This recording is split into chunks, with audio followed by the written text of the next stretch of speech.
In today's episode of 5-Minute Scuba Tips, we're going to be doing a battery change on a Suunto Vyper Novo. This should work for Suunto Zoops as well. In addition to the Suunto computer, you'll need a few things such as this battery change kit and a Torx T6 screwdriver. You're going to pick up the Suunto computer and you will locate the 3 screws. And you're going to take these screws out and replace them. So we're going to grab the Torx 6 screwdriver and just move the straps apart and just rotate it counterclockwise to remove the screws. Take that screw out and put it aside, because if you lose one, you can always reuse these.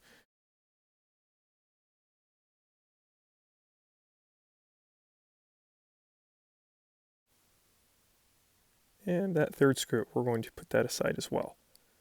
Now we're going to peel back the cover. Sometimes it's easier if you just rotate it around and get your thumb under there.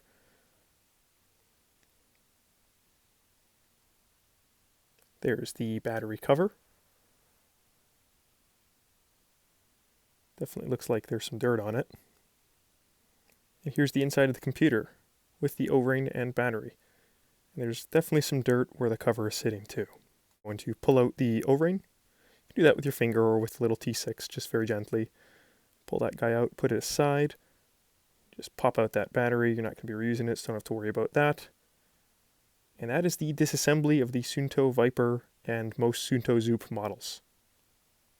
You'll see that I grabbed some Q-tips, and these are handy to have for cleaning out the debris and dirt that is on the battery cover and on the computer. If your computer isn't dirty, this isn't necessary. Although I'm just a bit of a clean freak, so I like to get any dirt or debris out of the computer. And I'm just trying to focus the camera on the Q-tip to show the stuff and gunk that comes out.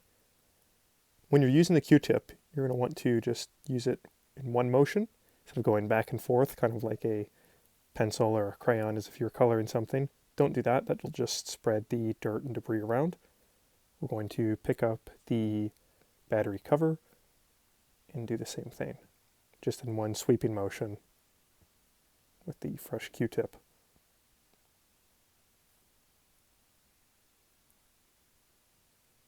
Same sort of thing, just in one direction, just pretty much wipe it off. And that just prevents the dirt and debris from reaching the O-ring and potentially damaging the seal. So you're going to take your battery kit. This is a genuine Suunto kit. Going to open it up and take out the components. See that I have a battery and I have an O-ring and screws, and just making sure there's nothing else inside there. Take the battery, put it aside. It's a CR2450N. There's the O-ring and screws. What I like to do is take the battery cover and slide the O-ring onto it. And that pretty much ensures that the O-ring isn't going to be crunched or squished when you put the cover on if you misaligned it. That just is an extra precaution I like to take. So you're going to then take the battery and put it inside the back cover, put the cover with the O-ring on it onto the computer. You're going to try to line up the 3 screw holes with the screw slots that are on the computer. And once you do that, you're going to push down on it, and you're going to retain that pressure that you're pushing on the battery cover. And that will ensure that the cover is flush with the battery compartment and the O-ring is sitting where it should be. You're then going to put the screws inside. As you're tightening the screws, you don't want to fully tighten them into the battery cover. You just want to leave a little bit sticking out. Kind of like when you're putting a tire on a car, you don't tighten the lug nuts in a clockwise motion. You go in typically a star pattern or crisscross. That's exactly what we're going to do on the computer as well. And that's going to distribute the pressure from the battery cover evenly across the screws so that one side isn't holding it and the other side is just kind of there. The same sort of thing, just tighten along, leaving a little bit out. As you're finishing tightening the last screw, make sure to just leave a little bit out. Like mentioned before, you're going to go back to the first one, add some more pressure to it, tighten it up a bit, Then when you're done that, you can go across to the second screw that you did, tighten that one up a little bit more.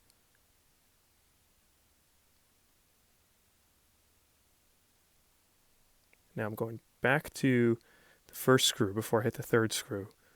I'm just going to finish tightening that one up. I'm going to go down to the third screw and tighten that one up quite a bit. You'll know if you've done it correctly if the battery turns on, as that means there is adequate pressure on the battery. So you're going to go into General Settings from the Time menu by holding down and move across to Time. We're going to now fix the time as the computer resets after you do the battery change. So just by playing with up or down, you can move across. We're going to fix the hour. The minutes were good. And now we're going to do date. So move across again. Find date, select. And we're about 10 years off, so we're going to adjust that. 2025. There we go. And we're going to fix the month. It is April. And the date is the 22nd. And that's it. Thanks again for tuning into today's episode of 5-Minute Scuba Tips. It's a little bit longer than 5 minutes, but again, this is a very important skill that anybody who is diving should know how to do. In case you're on a trip and your battery fails, it's good to take spare batteries with you. The Suunto computers are very popular too. Most dive stores carry them, and they should have batteries for sale, or you can find them online like on Amazon or eBay. There are kits available too in case you can't get one from your local dive store. If there's anything else you guys want to see, please send me a message on Instagram at pioneer.scuba or leave a comment down below. Thanks again, and I'll see you next time.